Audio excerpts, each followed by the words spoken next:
Relevo Videogames, situado en Bilbao, es el primer estudio vasco con certificación oficial PlayStation gracias a su último lanzamiento para PS Vita. Baboon es un juego español de estética japonesa que mezcla los géneros puzzle plataformas y propone verdaderos retos a los jugadores de PS Vita.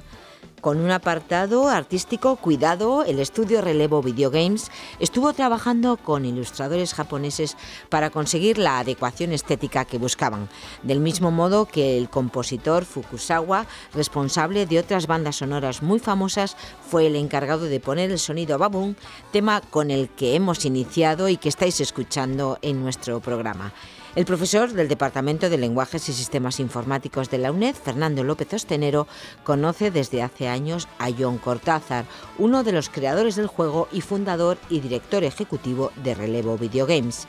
A través del teléfono va a charlar con él y nos van a contar cómo es el proceso de creación de un videojuego desde el principio y cómo se busca o llega la oportunidad para lanzar este producto al mercado. Seguro que a muchos de vosotros que buscáis o soñáis con una salida profesional dentro del mundo de los videojuegos os va a ofrecer pistas de mucho interés.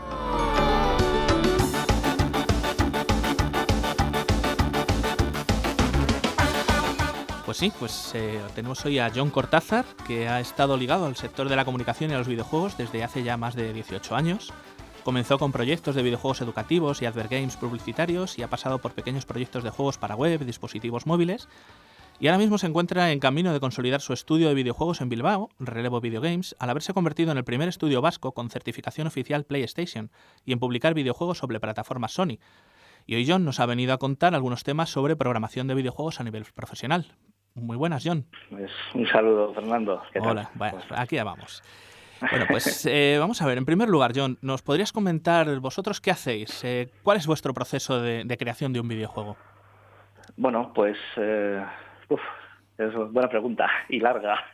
Bueno, pues inicialmente nos tomamos muchos cafés y le damos muchas vueltas a la idea creativa, pues porque al final, bueno, pues no cabe duda que un videojuego tiene un montón de aspectos y tratar de poner algunos por encima de otros pues es bastante complejo, ¿no? Pero yo diría que inicialmente todo parte de un concepto de juego, una mecánica de juego sobre la cual pilota todo el proyecto, ¿no? Una vez decidimos que hemos dado con algo divertido, con algo que pueda tener un componente de reto, que luego pueda tener varios elementos de hándicap que pueda ir, digamos que incrementando esa dificultad, etcétera, de juego, pues a partir de ahí empezamos a crear todo el diseño del mismo, ¿no? Por Claro. un lado, lo que es su background a nivel creativo, pues a nivel de ilustración, historia, etcétera, y luego pues a nivel diseño de programación de cómo vamos a acometer o qué necesidades vamos a tener para desarrollar ese proyecto, ¿no? En el proceso que se llama preproducción, ¿no? Claro, porque es que hay una cosa que mucha gente olvida, que es que los videojuegos no solo hacen programación, sino que hay una fase previa, un diseño que mucha gente está olvidando. Sí, primero al final siempre pasa por una idea de tomando unas cervezas, igual tomando unas cañas en un bar o en la misma sala de reuniones, ¿no? Y de esa idea, de ese germen, pues sí que es conveniente crear un diseño, un game design document que se suele llamar, que es pues digamos que es donde esquematizas y organizas todos esos elementos clave para luego después que la producción sea algo ordenado, ¿no? Sea algo organizado. Y como tú bien decías, no solo en cuanto a temas de programación, que lógicamente la programación a la hora de escribir y de hilar todo el proyecto en un todo común, digamos, también se necesitan muchos elementos como cuál va a ser la dirección de arte.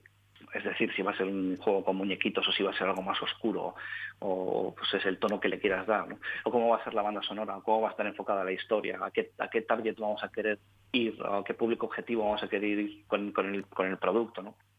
Uh-huh. Eso, digamos que en esa fase de preproducción se van extrayendo, se van decidiendo esas necesidades que va a tener el proyecto, ¿no? Pues tanto a nivel de qué subcontrataciones o qué talentos se van a necesitar pues para el arte o para el modelado o para el desarrollo de un guión, como las necesidades que va a tener en este caso a nivel de desarrollo de programación, y qué vamos a necesitar en el motor para tenerlo todo prepensado y prediseñado antes de empezar a escribirlo, claro. Claro, porque bueno, ya centrándonos a lo mejor un poco más en la parte de programación, pues no sé, coméntanos un poco qué Mira, pues, necesidades, qué competencias se necesitan. Pues también, a ver, inicialmente da un poco igual el entorno de desarrollo que vayas a utilizar, ¿no? Porque al final la estructura de programación o el concepto del diseño de cómo vas a programarlo todo, al final es algo esquemático o organizativo. Luego ya después es cuando aplicas dónde lo vas a escribir o no. Por ejemplo, es importante tener en cuenta a qué plataforma vas a ir con el juego para decidir, digamos, qué entornos de desarrollo vas a utilizar, porque igual no son necesarios de estimar en la fase de preproducción o no ciertos elementos del motor de juego. Por ejemplo, te pongo un ejemplo.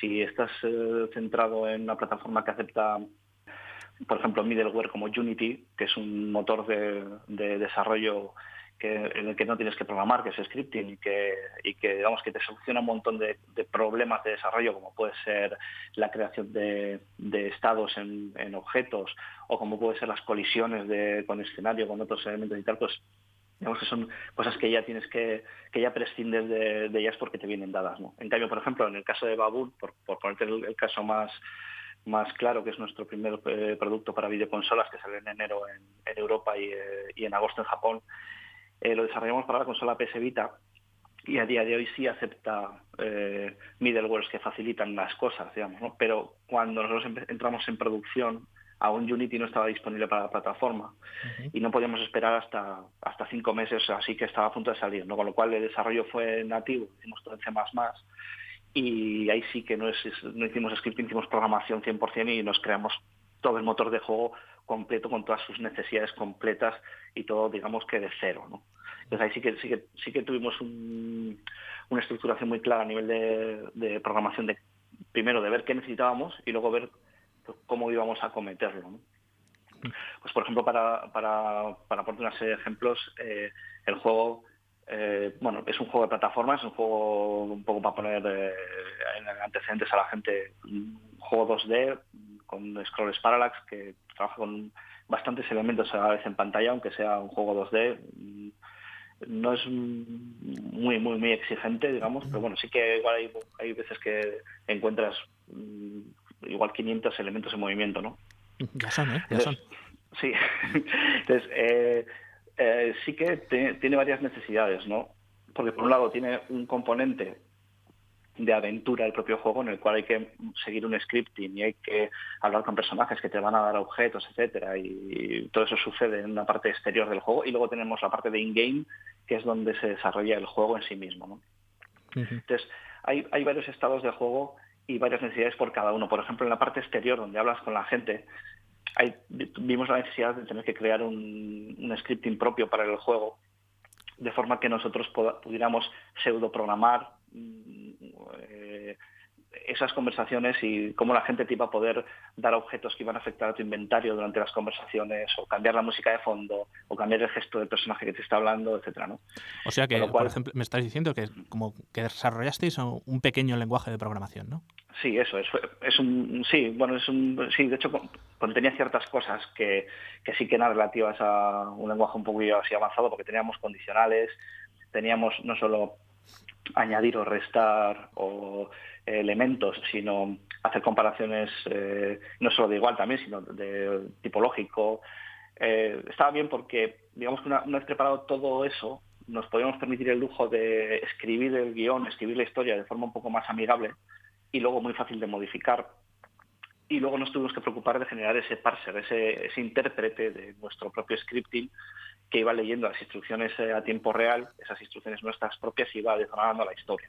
Ajá, bueno, si me permites aquí, pues podemos decir que lo que hicisteis fue crear un lenguaje de programación que os facilitase todo el tema de la programación, ¿no? O sea, os llevó bastante trabajo el crear el programa, pero luego lo habéis estado utilizando y os ha facilitado toda la labor creativa después. Eso es, por supuesto. Son así para que tú lo tienes claro. Imagínate tener que hacer todas esas conversaciones de 18.000 palabras con entregas de objetos y con entradas y salidas de casas, cambios de mundo y tal, y hacerlo todo digamos que hardcoded, entre comillas, todo con ifs, ¿no? Y sí, pues sería pues, como una mansión, pero con pilares de paja, ¿no?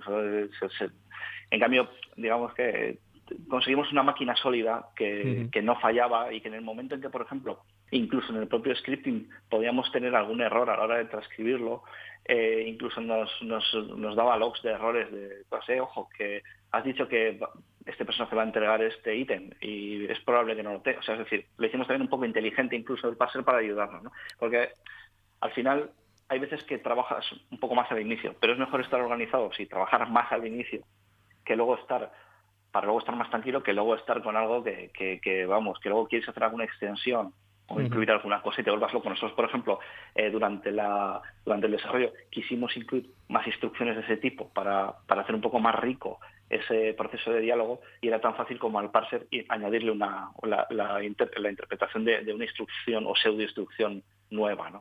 Claro. Entonces es mucho más cómodo de trabajar así. Llevábamos un puntero, ese puntero iba navegando por las instrucciones o las pseudo-instrucciones con sus parámetros, cada una con su número n de parámetros, y así hasta que encontraba un comando de escape y bueno, así funcionaba. Y luego, por otra parte, como te comentaba, luego está el in-game, en el cual pues es la zona de acción de juego, donde tienes tus enemigos, los objetos, escenarios móviles, ¿no? Ahí pues creamos también otro scripting para poder trabajar las acciones de todos esos objetos, esas instancias que estaban en el escenario, de forma que tanto lanzar un enemigo final como una piedra, como un plátano que se desplaza por pantalla, como cualquier cosa, iba todo bajo el mismo intérprete. Lo que ocurre es que cada objeto tenía marcados unas propiedades diferentes. Y digamos que paseábamos todas esas características de cada uno de los elementos para saber si era dañino para el personaje, o si daba un ítem, qué número de ítem daba, o qué cantidad de ítem daba, etcétera. De forma que luego, cara al diseño, cara al apoyar al diseñador de niveles, o para a la hora de crear el editor de niveles, facilitaba mucho la cosa, porque al final tienes un intérprete que funciona de forma muy sólida, y a partir de ahí pues diseñas elementos con su aspecto y sus parámetros y todo funciona automáticamente, ¿no? Claro, esto es lo que se denomina primar la eficiencia con respecto de la programación. Es decir, le facilitabais la labor a la persona que realmente estaba programando en ese lenguaje, que lo que hacía era diseñar los niveles, diseñar los diálogos, etcétera, ¿no? Sí, luego también teníamos parte hicimos una máquina de partículas, porque también pues para dar un poco más de realismo, y como en el juego pues es muy importante el concepto de las explosiones, porque en realidad es un mono que bueno, como no puede saltar y tiene que ir subiendo, cogiendo plátanos, pues la única manera que tiene de proyectarse al cielo es poniéndose bombazos, ¿no? Entonces, entre eso y muchas otras cosas más, pues el uso de partículas para nosotros era muy importante, y al hacer el motor nuevo tuvimos que crear un gestor de partículas. Y las partículas también se comportaban también con un intérprete de partículas, que también creamos pues qué inercia tenía la partícula, o qué nivel o si tenía gravedad, o cuánto tiempo tardaba en disiparse, o cuánto tiempo tardaba en generarse ciertas fuentes de partículas, etcétera, ¿no? Entonces, al final, eso es lo que comentaba, en preproducción planteamos, pues ¿qué vamos a necesitar para luego poder hacer la producción de forma mejor? Hombre, también es cierto que, aunque es nuestro primer videojuego en consolas aún, es nuestro juego número 20. Sí. Es decir, hemos lanzado sobre una gran variedad de plataformas, incluido mobile, web, hasta cosas retro que tú ya conoces. Sí, bastante. Luego hablaremos de ello si quieres. Pero que al final tenemos incluso pues eso, cosas a muy bajo nivel, ¿no? Y sí que tenemos interiorizado ese concepto, es decir, vale, vamos a primero analizar las necesidades que vamos a tener, en lugar de decir, pues vamos a tirar para adelante, hacemos un pequeño boceto y a ver, que eso está bien a nivel de prototipar, ¿no? Por ejemplo, pues dices, voy a hacer un prototipo o voy a hacer un boceto de juego para ver cómo se comporta más o menos, y luego ya es cuando entra una preproducción real, ¿no? Pero lo que no se puede empezar es la casa por el tejado, claro. No, claro, obviamente. Bueno, hemos comentado eso, estamos comentando que os habéis convertido en el primer estudio vasco que consigue una certificación oficial de PlayStation. ¿Nos podrías así comentar un poco cómo ha sido el proceso con Sony, la certificación, el desarrollo y la posterior publicación del juego? Pues sí, a ver, la verdad es que también fue un poco un golpe de suerte, como todo, ¿eh? Bueno, también hay que estar ahí, ¿eh? Pero bueno, pues en Bilbao se estaban empezando a desarrollar una serie de eventos de videojuegos y iban cogiendo cada vez más notoriedad. Y en este caso en el Fan Sirius, pues acudió Roberto López Yeste, que es el director de desarrollo local de PlayStation en España. Y aprovechando el evento, porque tenía presencia en varios actos del evento y tal, pues quiso reunirse de forma poco personalizada con estudios locales para pulsar el talento que teníamos por aquí, porque bien es cierto que PlayStation está trabajando con mucha gente a nivel España, pero aquí en el norte no tenían tampoco localizado ningún estudio. Y bueno, me consta que se reunió con 2 estudios, uno de ellos Relevo, y pues nada, lo tuvimos aquí en nuestra sala de reuniones, les enseñamos todos los juegos que teníamos hechos, todos los desarrollos de móvil, hacer games y tal. Y nada, pues entre ellos enseñamos este juego Baboon del que estamos hablando, que en ese momento era una demo de 7 pantallas que había ganado algún premio, etcétera, y se le enseñamos y era un juego que no estaba en desarrollo, o sea que estaba en desarrollo y no estaba terminado, ¿no? Y se le sorprendió la calidad y el hecho que no estuviese en desarrollo. Y dijo, pues este juego lo veo yo para nuestra consola portátil, etcétera. Entonces ahí empezamos a hablar poco a poco. Nos pidió una presentación pues en PDF, pues explicándole todo para estudiarla en Madrid. La estudiaron, lo pasaron a Europa, Reino Unido y afinaron la certificación y nos certificaron como developers y publishers de Sony. ¿Y qué os ha aportado? ¿Qué os ha aportado como estudio? Pues es que ya no somos los mismos. No.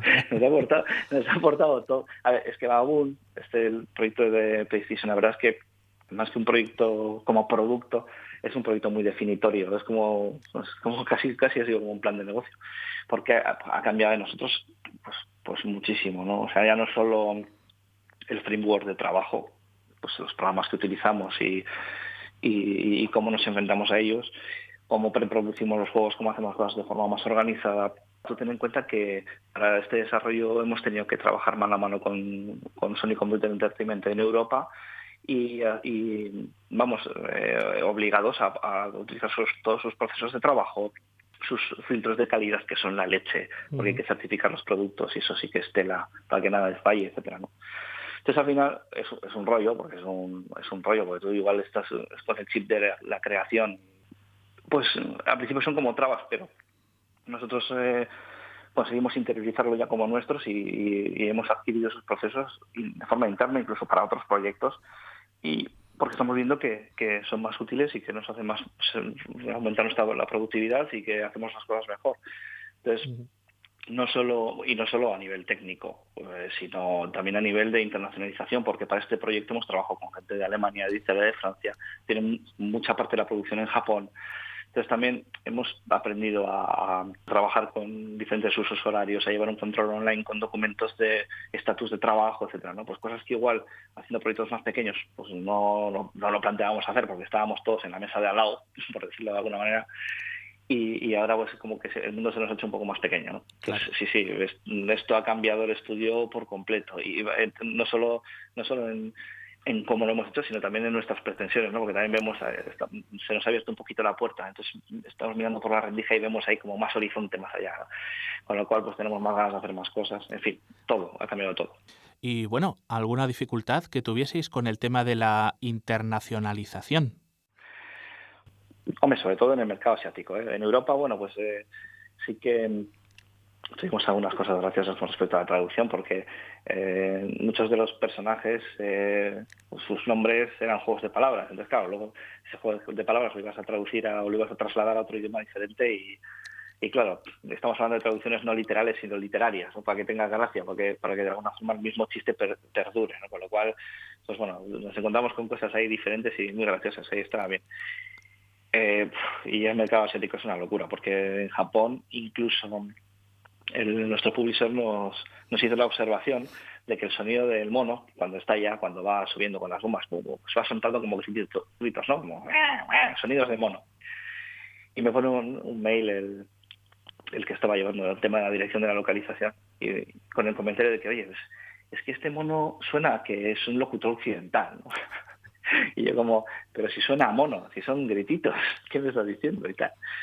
Y sí, hubo que cambiar y hicieron las grabaciones del sonido de mono con un actor de doblaje japonés allí in situ hasta que no estuvieron contentos con ese sonido, bueno, y de hecho está incluido así en la versión asiática. O sea, detalles, y bueno, y si eso es un detalle así, pues cosas gordas pues un montón, ¿no? Pero bueno, que al final también luego aprendes mucho, ¿eh? Porque te das cuenta de que pues luego a nivel programación cómo tienes que hacer las cosas estructuradas para luego, pues a través de compilación condicional, ser capaz de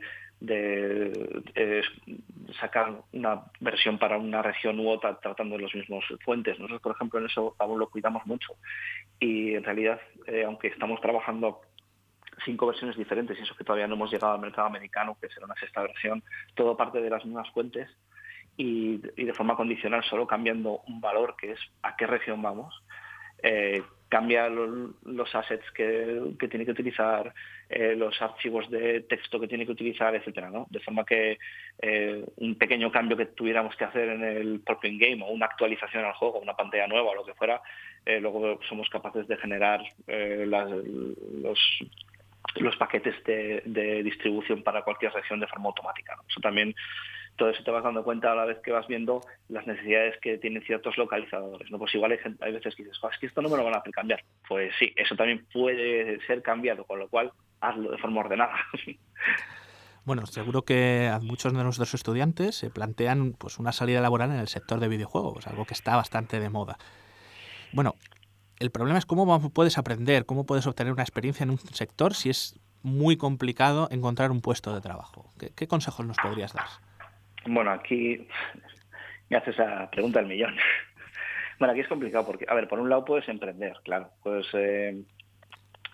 con un compañero, si tú igual eres más de informática o más de programación y de estructuración de programación, y pues te juntas con un par de amigos artistas o lo que fuera, ¿no? Pero bueno, eso te puede servir igual para hacer productos un poco amateur o así, si es que no tienes ideas muy claras, porque al final emprender no es una broma. O sea, emprender tiene su tema, tiene su proceso, tiene su burocracia, tiene su inversión, tiene su realidad, ¿no? Y hay veces que no se piensa en negocio, ¿no? Se piensa más en que, me gusta hacer videojuegos, voy a hacer videojuegos, no voy a montar un estudio de videojuegos y lo voy a hacer en mi profesión, claro, pero hay que hacer mucho análisis, hay que hacer un análisis de viabilidad de todo eso, ver qué ingresos vas a poder tener a corto plazo, ver cómo financiarte o qué fuentes de financiación puedes obtener para poder lanzar todo esto, ¿no? Es complejo. Luego, por otro lado, está claro pues, ir dando vueltas en los estudios que ya están establecidos o que están más consolidados. Claro, ahí sí no se tiene experiencia porque es súper importante el book de trabajo. O sea, el background que tenga la persona a la hora de desarrollar es muy importante, eso sí es cierto. Pero aunque no se haya desarrollado ningún trabajo a nivel profesional, está muy bien juntarse con algún amigo y hacer un proyecto y tener un proyecto aunque sea amateur, digamos, porque presentar eso ante una empresa da solvencias, es decir, sobre todo si has sido capaz de llevar un proyecto de principio a fin y desde la preproducción, desarrollo, publicación, aunque lo publiques para PC en una web, que sea una web muy sencilla con un amigo, aunque no lo pongas de pago, ¿no? Por lo menos saben que has cubierto todo el espectro de trabajo y todos los procesos de trabajo de principio a fin y que lo has hecho, vale, lo has hecho a tu manera y lo has hecho con tu proyecto y tal, ¿no? Pero por lo menos se demuestra mucho, con lo cual sí, yo sí que recomendaría que si la gente va a buscar trabajo o si está interesada por todos los ojos, que haga cosas, que mire en internet, que hay un montón de información al respecto, que si de dónde cogea, pues eso, si es artes o si es programación o lo que sea, pues que busque un equipo un poco balanceado y a partir de ahí pues a crear y a desarrollar, porque al final así es como se aprende, haciendo y viendo los errores y convirtiéndolos en aprendizaje, y así es como lo hacemos todos. Uh-huh. Bueno, pues la verdad es que ha sido bastante interesante vuestra experiencia y bueno, voy a permitirme el lujo de hacerte la pregunta: ¿para cuándo el Baboon para MSX? Porque originalmente iba a ser para MSX. Cuando me lo presentaste hace ya un montón de años, me dijiste, no, esto va a hacerlo para MSX. Es cuando torna la conversación y se vuelve vintage, así. Sí, Relevo nace inicialmente ahora ya es una empresa profesional desde 2011, pero en 2009 como grupo de desarrollo para plataformas Vintage, para ordenadores de los 80, en este caso para MSX, ¿no? Luego ya más plataformas Spectrum y Astra.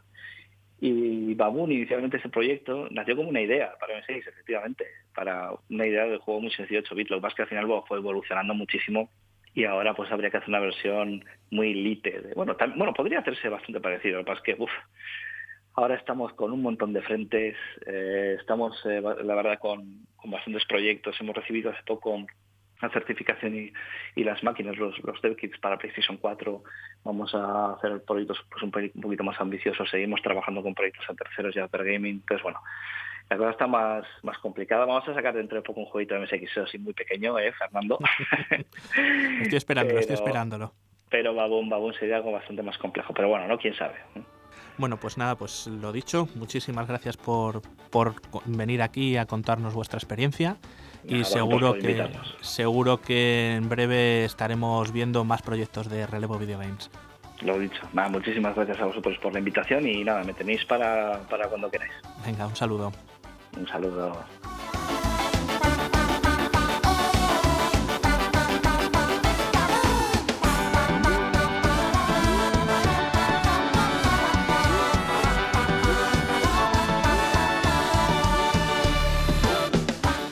Pudiendo completar la campaña principal en unas 15 horas, Baboon cuenta con misiones secundarias, mundos secretos y múltiples posibilidades de personalización. Es un juego difícil al principio, pero que se puede superar si se siguen las ayudas y pistas que los creadores de Relevo han ido dejando a los jugadores. El profesor del Departamento de Lenguajes y Sistemas Informáticos de la UNED, Fernando López Ostenero, ha entrevistado a Jon Cortázar, uno de los creadores de Baboon, un producto por el que esta empresa se ha convertido en el primer estudio vasco con certificación oficial PlayStation y licencia para publicar videojuegos sobre plataformas de Sony. Nos ha contado su experiencia como programador de videojuegos a nivel profesional, un sector en el que Cortázar se inició hace años, siempre ligado a la comunicación y los videojuegos educativos y advert games publicitarios. Ánimo a todos los emprendedores. El profesor López Ostenero y Jon Cortázar nos lo han demostrado. Es posible el éxito.